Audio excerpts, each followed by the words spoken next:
My wife called me delusional for demanding a D and a test for our newborn. 6 weeks later, I came back with the results. Her reaction said everything. Hey, Reddit. I suspected something was off, followed my attorney's advice, and got a chain of custody DNA test without a big speech. 6 weeks later, the lab said I'm 0% dad to our newborn.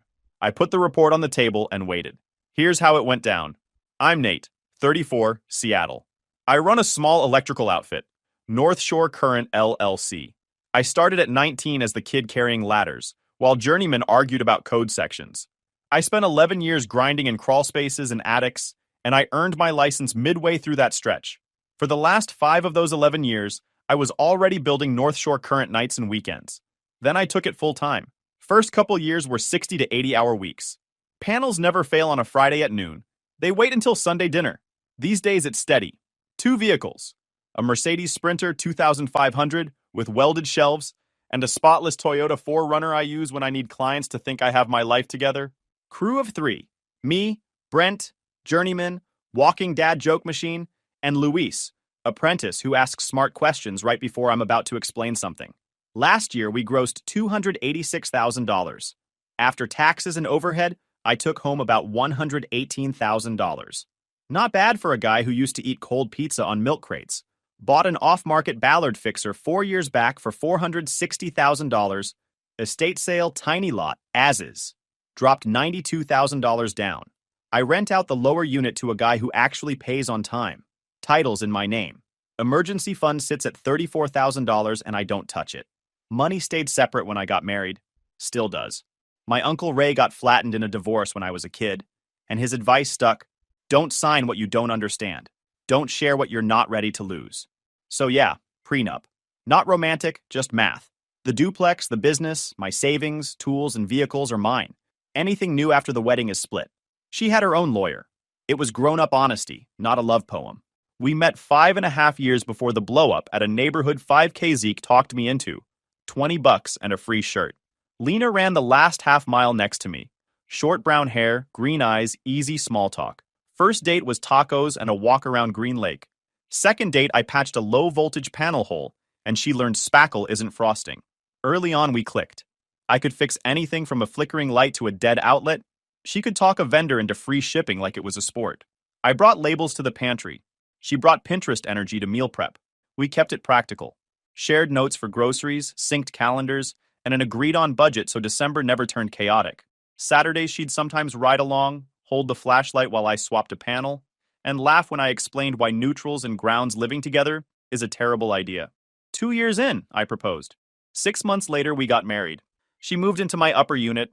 The downstairs renter stayed. We kept money separate on purpose. Prenup set the lanes. I covered the mortgage because it's my duplex. We split day-to-day stuff. I added her as an emergency user on the smart locks and cameras because my jobs bounce me around town. We were a checklist couple. It worked. Year 1 of marriage went fine. Year 2, our son Ben showed up. Dark hair, brown eyes, stubborn grin, basically me in toddler form. We tag-teamed the newborn chaos. Car seat naps, mountain of laundry, wipes in every drawer. I'd drive him around at 2 a.m. in the 4Runner while Zeke texted sports updates I didn't ask for. Moose, my husky mix who thinks he's a cat, took babysitting duty like it was a full-time job. Early September this year, our daughter Mia arrived. Healthy, loud, perfect, and bright red hair. Not cute strawberry blonde. I'm talking emergency exit red. In certain light, orange. I stared at her under the hospital lamps doing the quiet math. My hair, dark. Lena's, light brown. Ben, exact copy of me. Mia looked like she teleported from another family's Christmas card. I'm not clueless. Genetics can be weird. But red hair's recessive, meaning both parents have to carry the gene. My family's browns and blacks straight through every photo album. Lena always said her side's blondes and browns. No redheads. So at 2 in the morning, while Mia slept, I fell down the genetics rabbit hole. Punnett squares, allele charts, probability tables. Stuff scientists explain calmly while your stomach turns. Every chart said the same thing. Odds near zero. I told myself it was just new baby exhaustion. Shadows look like monsters when you haven't slept.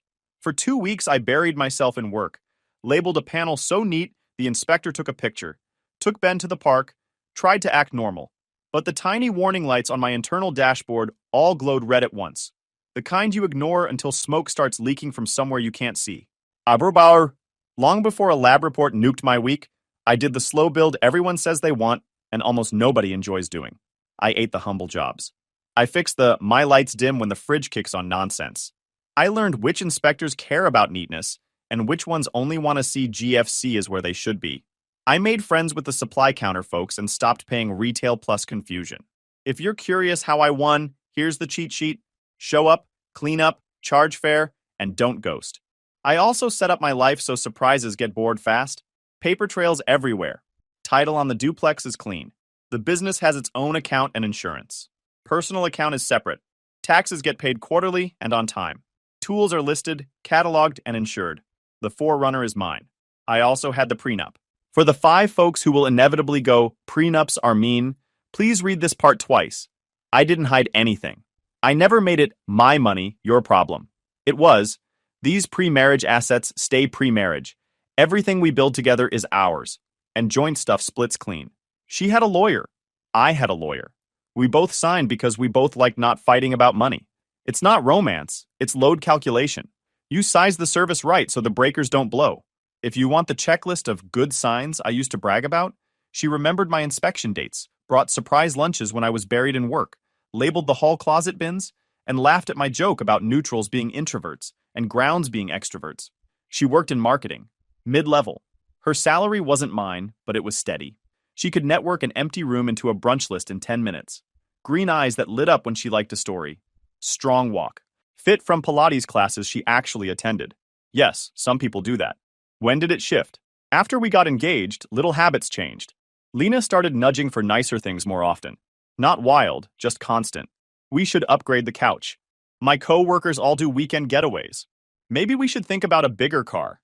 Nothing wrong with wanting nice things. But it went from fun idea to baseline expectation. I chalked it up to leveling up together and kept it moving. Yeah, I know I missed a flag. After we got married, money stayed separate on purpose. We split groceries, utilities, and day-to-day. I covered mortgage because it was my duplex. She kept her own savings. We talked openly about it and didn't mind the system. It kept both of us from resenting each other when one of us wanted to spend on a hobby. I buy tools and random organizers. She buys plants and storage baskets, fair trade. Then Ben came along, and for a while things got better. Babies will do that. You're both too busy keeping a tiny human alive to bicker about pillows. We found a rhythm. I'd do early mornings with bottles before job sites. She'd handle afternoons. We took turns on bath time.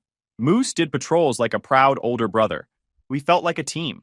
When Mia arrived, the team feeling cracked. Hard to pinpoint the exact day. She got more protective of her phone, always face down, and got weird about quick girls' nights with coworkers that didn't exist before.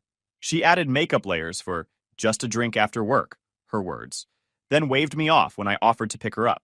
She started dropping in phrases like self-care as cover for disappearing until late. Meanwhile, I was juggling a gym build-out and 2-panel upgrades with a toddler who believed socks were a conspiracy. My head was on work and diapers. Her head was somewhere else. Zeke noticed before I said anything. He called it out the way only a best friend can. Bro, pay attention off the job site. And I told him he was seeing ghosts. He shrugged and said, cool, but if the breaker trips, don't act surprised. He's blunt like that. He also brought over takeout when I looked like a raccoon. That's why he's family. Here's where I admit I ignored small stuff because the big story in my head said everything was fine. I saw the red hair and told myself either of us could carry the gene. I saw the girl's night messages and told myself I was being controlling if I asked questions. I noticed she no longer set her phone on the nightstand screen up and decided I was tired and cranky instead of curious. Self-awareness is great. Self-delusion is cheaper in the moment. Then the blips got closer together. She stopped posting photos of Mia in the family chat, but posted them to her work socials.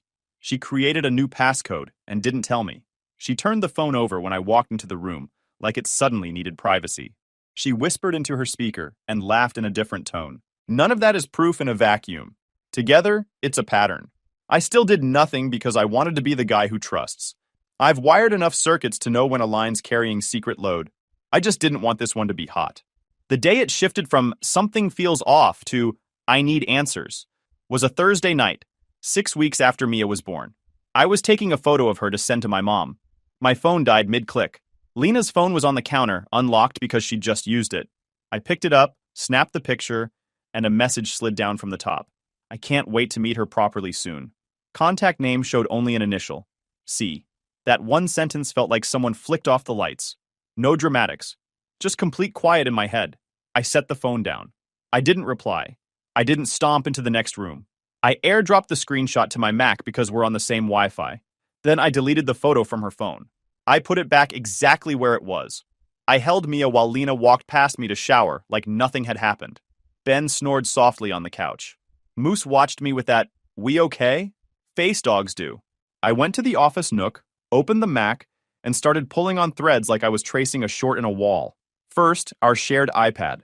She'd logged in once to watch a show and forgot. Message previews were still toggled on. I opened messages. Most of it was basic group chat office chatter. Scrolled up a year. It changed tone around last November. C wasn't Caitlin or Kara. It was Colin. Red hair, beard, tall. I recognized him from Lena's office photos and holiday reels. The C message threads flirted without getting explicit. Inside jokes. GIFs. A single message that mattered. Last night was fun from Lena. 7:14 a.m., early Tuesday in November. It was unsent a couple minutes later, but the iPad kept the ghost line. Technology doesn't care about your oops. I took screenshots. I exported a PDF. I filed it in a folder titled TIMELINE. Then I built the timeline like a punch list. November 18th, company holiday party. Photo set with Lena in a red dress, Colin's arm around her shoulders. November 21st morning. Last night was fun. Unsent, but logged. December/03. Office white elephant photo with Colin and Lena side by side. Early September. Mia born with bright red hair. 6 weeks later. I can't wait to meet her properly soon from C. Next, smart locks. I checked logs for late night ins and outs the week of that November party. Her code in at 2:11 a.m. I wasn't home. I'd crashed at Zeke's after a late emergency call. Not proof, but it lined up. Next, Ring camera clips. She'd learned to stand outside the field of view when she called rides at night, which I only appreciated in that moment. Still, timestamps don't lie. I pulled what I had. Next, Instagram. I looked at tags from last winter. There was a video with office folks toasting a slow pan, and there he was, arm across the back of her chair. She smiled the smile you use in photos with people you're closer to than coworkers. None of it was courtroom proof on its own. Together, it was a junction box full of hot splices. I put it all in a folder, labeled by date, and wrote notes like I was prepping for an inspection. Who, what, where, and timestamps. I'm not a private investigator. I'm an electrician. My brain likes neat runs and clean labels. This was just me doing what I always do. Find the load, mark the path, protect the circuit. Next morning, I called an attorney. Miss Gallagher, straight shooter. We spoke for 30 minutes. I told her about the red hair, the message, the timeline, the prenup, the duplex, the business, the separate accounts, and the 2 kids. She said 3 things that mattered. Don't move out of my own property. Don't start a screaming match that muddies the record. And if I'm considering a paternity test, use a lab with chain of custody and paper reports. Calm, steady, exactly what I needed. I booked a chain of custody collection at a clinic. I swabbed there first. I needed Mia's sample. I could have asked. Instead, I used the quietest open window I had. Our downstairs tenant, Mrs. Patel, watches Mia for a few hours when Lena has long meetings. Lena had a big client deck that Thursday.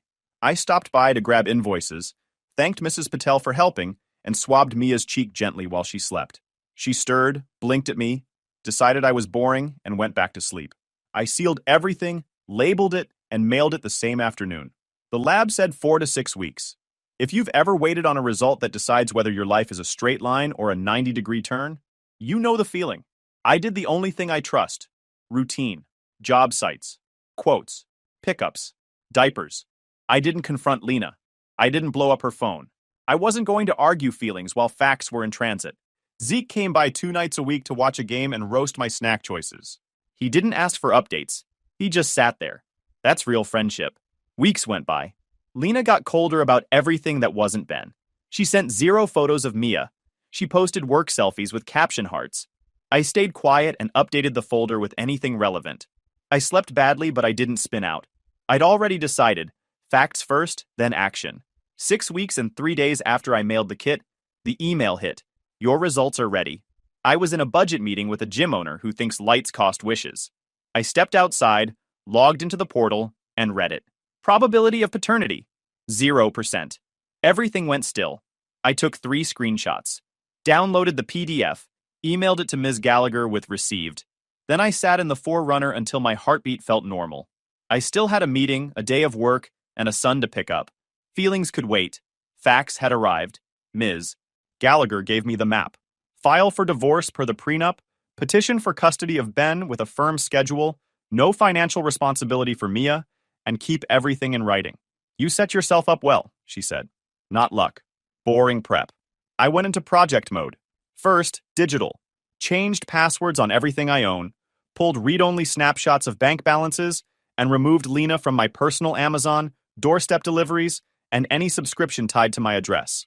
I left the shared grocery list because feeding a toddler is a team sport, whether you like each other or not. I reprogrammed the smart lock to give her a limited access code that logs entry and exit. I printed 6 copies of the lab report and paper-clipped Ms. Gallagher's card to one of them. Second, physical. Boxed Lena's non-essential stuff neatly and labeled each box by room. If you're wondering why I'd be that considerate, here's the not romantic answer. Clean exits are cheaper than messy ones. I set aside anything sentimental and put it in a separate bin. I kept receipts and made a list of what I packed. I texted Lena at noon. Be home at 6, we need to talk. I prefer to do it calmly. She replied, Is something wrong? I said yes. She asked if it could wait. No. I called Zeke. Need a witness, I said. On my way, he said. No questions. He showed up at 5:30, sat at the dining table, cracked his knuckles like a referee. I put the lab result on the coffee table, face down. One envelope with Miss Gallagher's card sat next to it. Ben was with my sister. Mia was with Lena at her office daycare. The house hummed the way houses do right before something important happens. At 6:11, the door opened. Lena stepped in, saw Zeke, and did that tight smile you do for people you didn't invite. What is this? She asked. I pointed at the coffee table. Sit, I said. She sat. I flipped the paper. She looked down, read, and went pale. Nate, I can explain, she said. 0% doesn't need explanation, I said. I waited for facts. My voice sounded like I was reading a panel schedule. Calm, precise.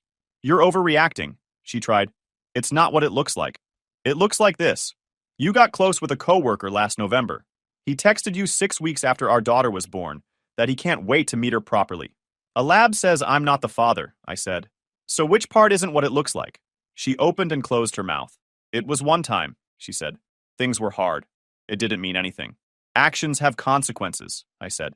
You made your choice. I'm protecting what's mine. My son, my house, my business. You can't just kick me out, she said, voice rising. How could you do this to me? I'm not kicking you out.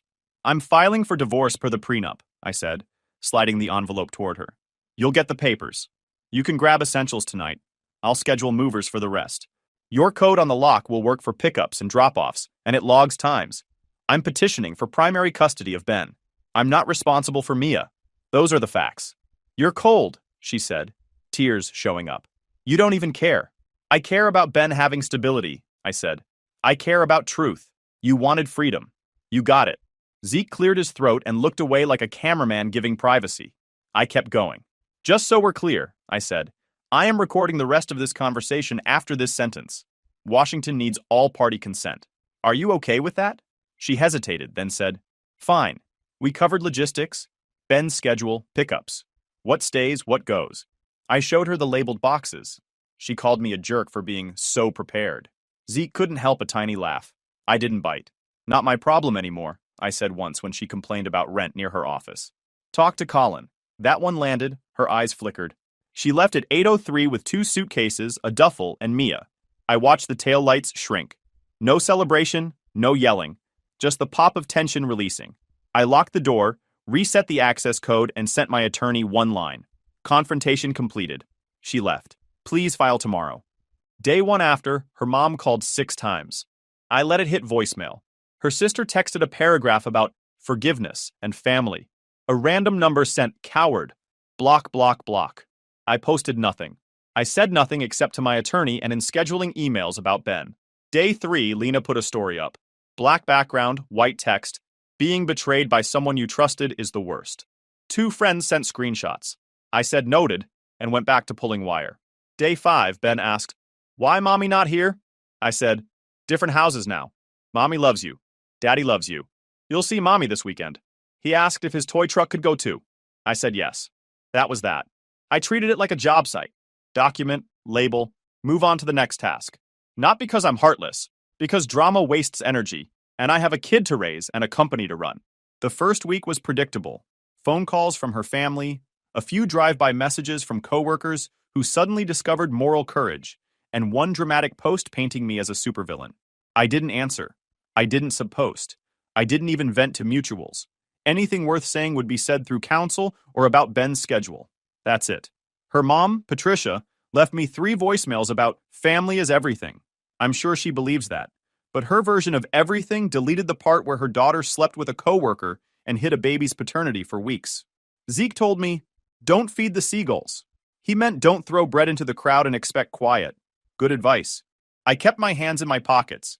I also started a spreadsheet. Yeah, boring. Yeah, useful. Tab 1, missed visits. Tab 2, late pickups. Tab 3, social media posts relevant to the case. Screenshots with timestamps. Tab 4, messages from unknown numbers that felt drive-by aggressive, because if it escalated, I wanted a record. I refused to play public games, but I wasn't going to pretend it was friendly. Week 2, the mask slipped. Lena asked to meet and talk about working it out. I said no. You want it out. You got it. She called me rigid. I said, I'm being clear. I like short sentences when big feelings try to run the show. She wrote 3 more paragraphs in that thread. I didn't respond. Week 3, she tried the memory lane route. I miss our life. I made a mistake. We can go to counseling. My response, I agree you made a mistake. I am not your backup plan. Neutral tone. No debate. She stopped messaging for a few days. Meanwhile, her friend Kara, the enabler, went hard online. Men who weaponize money are gross. Real partners work through challenges. She posted latte art with long captions about rebirth. Zeke screenshotted one, added, new boss unlocked, and then apologized because he knows I'm trying not to look. I told him to chill. He sent me a meme of a breaker labeled, drama flipped to off. That one I saved. Week 4, Lena moved in with Colin. Capitol Hill. Friends of friends confirmed it without me asking. That decision came with predictable fallout. Her commute changed, rent punched harder, and she started missing scheduled weekends with Ben. Mia has a runny nose. We had a thing. Can we swap? Every change she requested got logged. I stuck to an email-only policy for schedule changes. If she texted, I replied, please email scheduling requests so they can be tracked. Courts like paper. Paper likes me. One awkward moment, Patricia, her mom, showed up at my door unannounced with a casserole. I don't love surprise visits. I opened the door to be polite and stood outside so there was no gray area. She said she wanted to talk sense into me. I said there's nothing to talk about beyond the parenting plan, and that should be handled in email. She started to cry. I'm not cold. I just didn't let her meltdown become my job. I told her I'm protecting my son and my home. She left the dish on the porch and walked away. I put it on a neighbor's share table. Online nonsense slowed around day 12. People get bored, especially when you don't give them fresh content. I kept working. We finished the gym build-out. I booked 2 panel upgrades and a lighting retrofit. I took Ben to the park, and we had a whole conversation about why ducks don't need shoes. Moose decided a pine cone was his purpose, and carried it for a mile. Life kept being life, just minus a layer of noise inside my house. I did see a different kind of noise. First, unknown numbers started texting drive-by trash. I screenshotted and filed everything. Then a package showed up at the shop with no return address. A baby onesie and a note. You'll regret this. I photographed it, saved timestamps, and sent it to Miss Gallagher. She asked if I wanted to file for a temporary restraining order. I said we'd document and wait unless it escalated. Then it escalated. At 2:03 a.m., a car idled in front of my duplex. Ring captured Lena on the porch, trying her old code twice after I'd revoked access and asked her to respect the boundary. I emailed Ms. Gallagher the clip at 2:30 a.m. On Tuesday, we filed for a temporary restraining order with exhibits, screenshots of the harassing texts, photos of the package and note, the smart lock access logs, and the Ring video. A judge granted an ex parte temporary order on Friday and set a hearing date. I emailed Lena a copy. Please respect this boundary. Kara texted Zeke directly to call me a monster. Zeke replied, you're yelling at the wrong house, then sent me the exchange with a caption, choosing violence via latte foam. He can't help himself. He also helped me swap a heavy breaker, and refused payment. Best friend energy. By week 8, someone older in Lena's family came to me like an adult. Her aunt asked to meet in a public spot. I agreed. She showed up with printed screenshots Lena had posted. I brought the lab report and the missed visit spreadsheet. She read in silence. She said, "I didn't know." I said, "That's why I didn't fight online."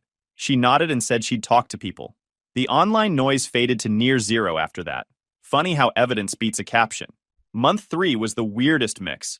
My life got simpler while Lena's got messier. She changed jobs, or maybe it was roles. Not my business. "Can we adjust my weekends?" Turned into, "I need to cancel." I didn't argue. I said, "Please send a revised schedule by email." Every missed visit got a row in the spreadsheet. Every late pickup got a timestamp. I didn't make snarky notes. Judges like simple facts. She tried a second wave of reconciliation messages. "He's controlling. He asks where I am all the time." I made a mistake. None of that changed anything for me. My reply was exactly one line each time. All parenting communication should remain by email. It reads cold. It's not. It's clarity. Restraint order held. No drive-bys. No late-night code attempts. A couple unknown numbers tried to bait me. "You think you're a hero?" Real men step up. I blocked, screenshotted, filed. If someone wanted to do a group chat roast, they had to do it without my login. One afternoon at a grocery store, I turned a corner and saw Lena near the cereal. She looked smaller, tired. She saw Ben sitting in the cart. He waved. She waved back. We didn't talk. We didn't owe each other anything beyond the schedule and basic human decency. I turned into the next aisle and grabbed the pancake mix with the cartoon he recognizes. Ben said, "Dino pancakes?" I said, "You already know." Moose stayed. Moose. Morning patrols, goofy grin, acting like any knock at the door is a dragon. He must fight with a squeaky toy. Ben started telling him secrets in toddler gibberish. Moose listened like it was classified. Work picked up. We landed a lighting retrofit for a small bakery and a service upgrade in a Craftsman that still had cloth-covered surprise circuits. I bought another pair of Klein linemans and a second Fluke because I'm done sharing meters like a rookie. Brent and Luis handled more calls without me. That's how you know a shop is healthy. The owner can step back and nothing falls. A few folks asked if I felt lonely. Not really. I felt responsible. That's different. My day had anchors. Breakfast with Ben, job site, pickup, park, bath time, book, lights out, label some bins because I'm that guy, sleep. I connected with friends when it made sense. Zeke came by with screws and sarcasm. My sister checked in with actual helpful questions. Uncle Ray sent a thumbs-up emoji that somehow communicated a multi-chapter memoir worth of "told you paperwork matters." Then, a quiet, normal good thing happened. I met Maya on a job site. She's a civil engineer who walked my conduit run and said, "Weirdly tidy." It was the nicest sentence I'd heard in months. We grabbed coffee on a Sunday when Ben was with my sister. We talked about building codes and weird clients and which neighborhoods have the trickiest inspectors. She didn't ask for the drama dump. I didn't offer it. We kept it light.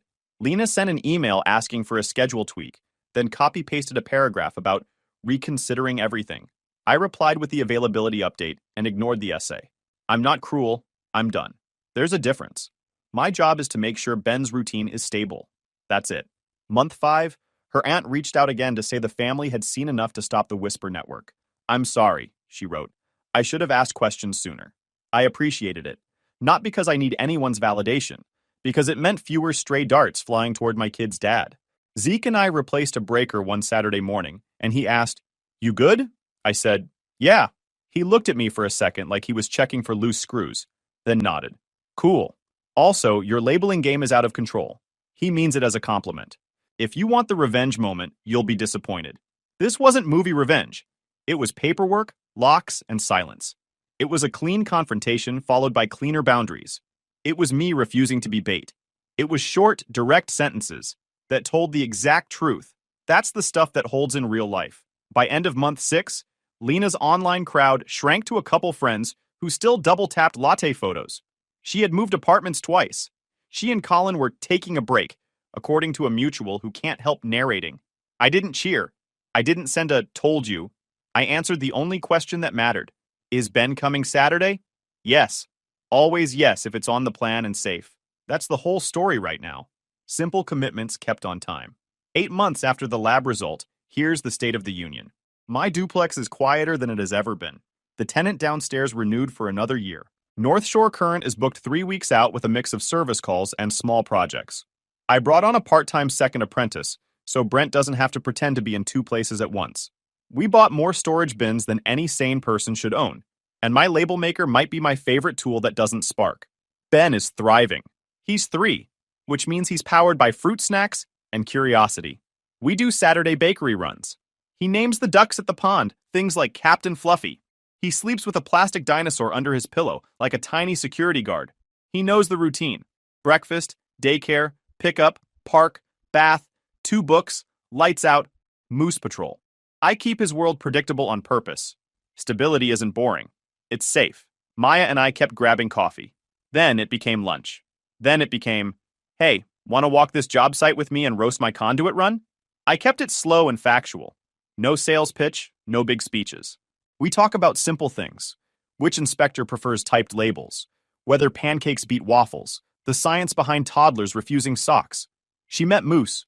Moose approved. She hasn't met Ben yet. I don't introduce people to my kid until I'm certain. That's a rule I made for grown-up me, not petty me. Lena sent one last email that mattered. I'm sorry for how it happened. No excuses, no add-ons. I replied, I appreciate the apology. That's as far as it goes. She still gets scheduled time with Ben. When she cancels, I log it. When she's on time, I note it. We hand off with brief, civil sentences. I won't ever badmouth her in front of our son. He didn't choose any of this. My feelings about the past don't get to shade his entire life. Every so often, someone asks me what the secret was to winning. There isn't one. There's just work. Work ahead of time so the house is grounded. Work in the moment so you don't light everything on fire. Work afterward so you don't trip over your own ego.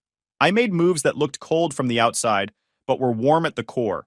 Protect the kid, protect the home, protect the business, and protect my own head from drama whirlpools. I didn't win a jackpot. I kept what I'd already built.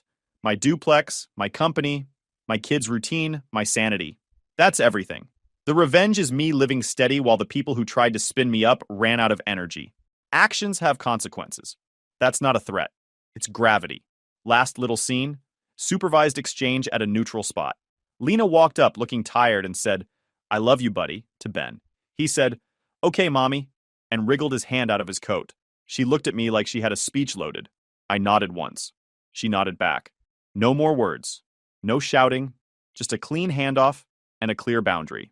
We both walked away in different directions, which honestly is the most honest thing we've done in a long time. I know some folks come to Reddit hoping for fireworks. This wasn't that. It was a bunch of tiny switches clicking into place. It was a man who builds safe circuits applying the same logic to his life. If you're in the thick of your own version, here's my practical list. Keep finances clean. Separate accounts aren't mean. They're simple. Paperwork beats speeches. Prenup, title, insurance, logs. Screenshots, timestamps, and calm voices win days. Don't argue on the internet. Ever. Short, true sentences fix more than long apologies. If you're a dad, routine is love in calendar form. 3 to 6 months later, you'll look up and realize the ground under your feet feels solid again. The noise fades when you stop feeding it. You'll take your kid to the park and watch them name a duck Captain Fluffy. You'll close a job early because your crew is dialed. You'll meet someone who says your conduit run is weirdly tidy, and it will sound better than any big romantic line you've heard in a while. You'll go home to a quiet house that is yours, put away a label maker because you're that person now, and sleep without wondering what your doorbell camera will catch at 2 a.m. Sup Reddit. I didn't torch the place. I flipped the right breakers, did the maintenance, and walked forward. That's the whole update. Guys, we are so close to hit 100,000 subscribers on this channel. If you are not subscribed to the channel, please consider subscribing. It really helps hit that 100,000 mark. Thanks for making this dream come true.